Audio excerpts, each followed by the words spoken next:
6 дугаар сарын 14-ний өдөр үд өнгөрч байхад 22-ын товчоо өнгөрч байлаа. Аялал давж байгаа болохоор дэндүү хөөр баясал инээд дүүрэн байлаа. Бүрий болоход Болгон аймгийн нутагт замаасаа жаахан төөрөн нэлээд мөнгөсний эцэст нэгэн айлтай дайралдан айлаас замаас ухаар Ариуна багийн хоёр орлоо.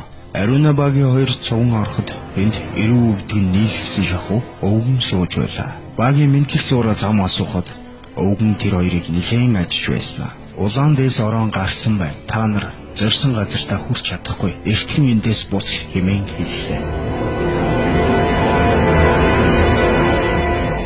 Ариуна нэгэн сүсэг бишрэлтэй болохоор буцхыг багид санал болгов.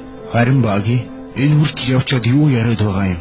Тэр хоёрт битгий энэ тухайд урсаарай. Янз бүрийн юм бодчихно. За булшуул явъя хэмээн замдрангуу хэлээд машиндаа суулаа. Ариунаш машинд суун тэр тухай бараг л мартаж ирж. Шүнжэнгөө явсны эцэст үүр хаярхын алдад замын цайны газарт хоол идэж аваад цааш явлаа. Тэр цайны газраас Сүсгэл аймгийн Мөрөн хот ороход ердөө 3 цаг яваад хүрэх ажээ. Замдаа тэд энэ тэр гэж явсаар байгаад үд өнгөрч байхад Өвсгөл аймгийн Мөрөн хотод орж ирлээ. Машиндаа шатхуун дүүргэж аваад ойр суурин юм бэлдэж аваад гарах тийш хандлаа. Гэтэл Ариуна хулан хоёр ядраад байна. Эндээ амарчаад явъя гэхэд багийн хариуд нь тэртээ дэргүй далайн захад очиод хангалттай амраарай. За явцгаая гэж вэ. Энэ тэргээсээр байгаад далайн руу гарахад яг үдшийн 20 цаг болсон байлаа. Мөрөн хотоос цааш гарan ойролцоогоор 42 км явж байлаа. 700 гаруй километр зүгээр явж ирсэн машины дугуй гинт учир бүтээлээр хаваа.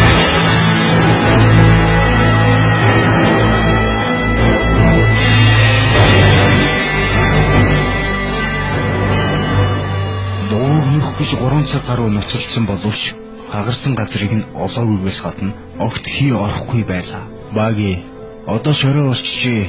Бүгдээрээ өглөөд эртхэн дугуйгаа нөхөд эртхэн газар хөдлөе гэхэд бүгд зөвшөөрөн тэндийн хоноглохоор болов. Майхан сууцыг хандлан охид майханд хоноороо. Багий бид хоёр машинд хонно гэж мөнх хоёр хэлв. Охид зөвшөөрөн майхан руу орж унтлаа. Мөнх хоёр багийн хоёр ганц хоёр шилэм уусны дараа унтахаар хэвтлээ. Багийч сархтантай сөхүүлээд тэр дорхноо хурхилж эхэллээ.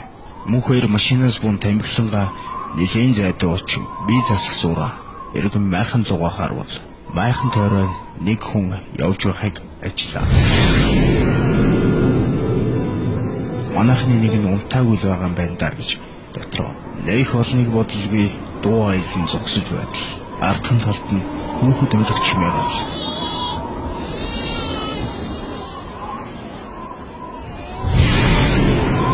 Хоёр цочин эргэн хараад "Өөч тэр энэ чинь юу вэ?" хэмээн майхан лугаа гүйн олчтол тэднийхнээс хүн босгоно битгээл бүгд сэрг шинжгүй хөрхрөн унтаж байлаа. Хэсэг хугацааны дараа өнөөх хүүхдийн дуу бараг дэрэгдэн ирсэн мэт чанга дуугаар өөлөж эхэллээ. "Өө баги, хүч баги чисэрдэ. Энэ юу ч юм бэ? Чи сонсоод тахтай басаад ирлээ өөш." "Өө яасан бэ? Унтмаар биш үү?" "Чиний сонсчин энэ муухай үг. Яг хүүхдүүлээд байгаа сте. Сонслоо чи." Энэ үү? Чич гинэн байна да. Энээс яагаад байгаа юм? Энд чинь зүгээр л харс дугарч штэ. Чимээгүй унт. Ийм шилэн ахин унтахаар хэвлээ. Мөнх хоёр тэгтэл наадах чинь нэг л жигтэй, нэг л муухай дуу юм а гэхэд багий машиныхаа урд тайрцгийг онгоолгон энэнгээр би наадах чинь зөгцүүлээд өгнө хэмээн буу гаргаж ирлээ. Яасан? Юундаа гайхав? Энэ манай аавын хувийн эзэмшлийн буу бүртгэлтэй. Тийм болохоор санаа зовлтгүй. Гэх мэтлэн ярилцаж сууж байтал машиных нь багаж хүчтэй гिचн нэг нь цогх шиг бол хоёулаа зочин эргэн хартал юу ч байсангүй. Машинаас бөөн эргэн тойрныг харвал юу ч байсангүй. Тэрч байтугай машиныг аль хэдийн хонхоох хэмжээнд хүчтэй цохилт байсан боловч машин хонхоох нь мэтгээл тоосон ч арилаагүй байлаа.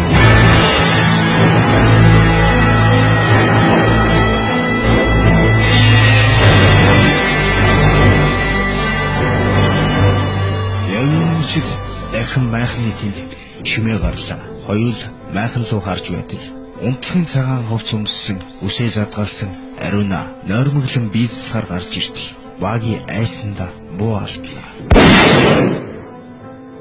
Майхан дотроос суулан ойрлон юу болоод байгаа юм бэ хэмээн гарч иртэл аль хэдийн майхны үүдэн дээр Ариунаа цусандаа хутгалдан хэвтэж байлаа. Багийн хэсэгтээ шоконд орж байснаа бүгд нааша майхан руу орцгоо хэмээн багийн зандарн тушаалаа. Буу барьсан багийгаас айн мөн тэр болсон явдлыг харсан болохоор айдастаа давтан ухаан тус майхан руу гүйн орлоо. Багийн араас нь орж ирэн би алаагүй энд ямар нэгэн юм болоод байна хэмээн тойн урд нь оруулан сандран ярьж гэлээ. Улам чуйлсаар багич мөнх хоёрыг хараа салгалгүй янан харж байлаа. Энэ байдал үргэлжлсээр үүр хаярхын алдад баги буланг машин руу оруулж төгжээд мөнх хоёрыг машины дугуйг яралтаа нөхөх хэмээн тушаалаа. Мөнх хоёр машины дугуй нөхөх гэж машины дэргэд ирэхэд их сонин юмыг үзжээ.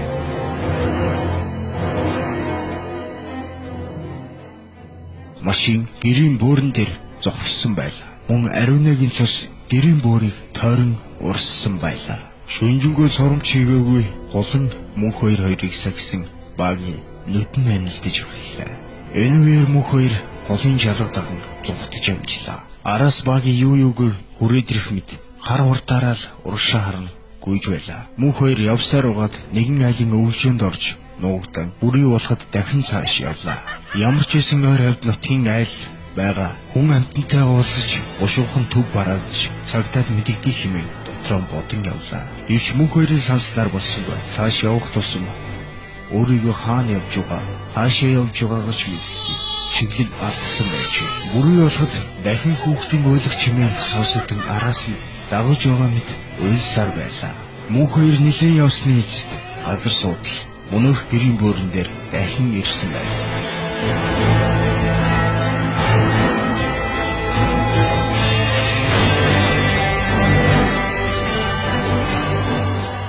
Мөнх хоёр нэг газраар л эргэлдээд байна гэж бодон цааш дахин гүйлээ.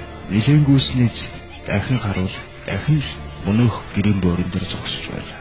Тэрч байтугай гэрийн бөөрөн дээрээс холдох гэтэл би өссөн мэт хөдөлж болохоо байлаа.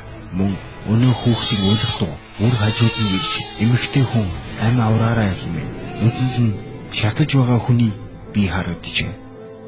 Мөн Ариунагийн цусан тутгалцсан би тэнд хэвтэж байлаа. Төд хөдөлгөөн мөнх хоёрын өөрийнх нь би шатаж байгаа мэт санагдав.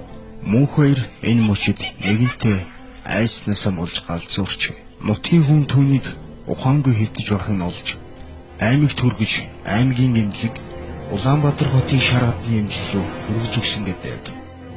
Харин хулан баги Ариунагийн цогц одоо бол олдоогүйс гадна тэдийг харсан хүнч үгүй. Намайг үхэл биш үхтэл тагсан заяа. Хадрыг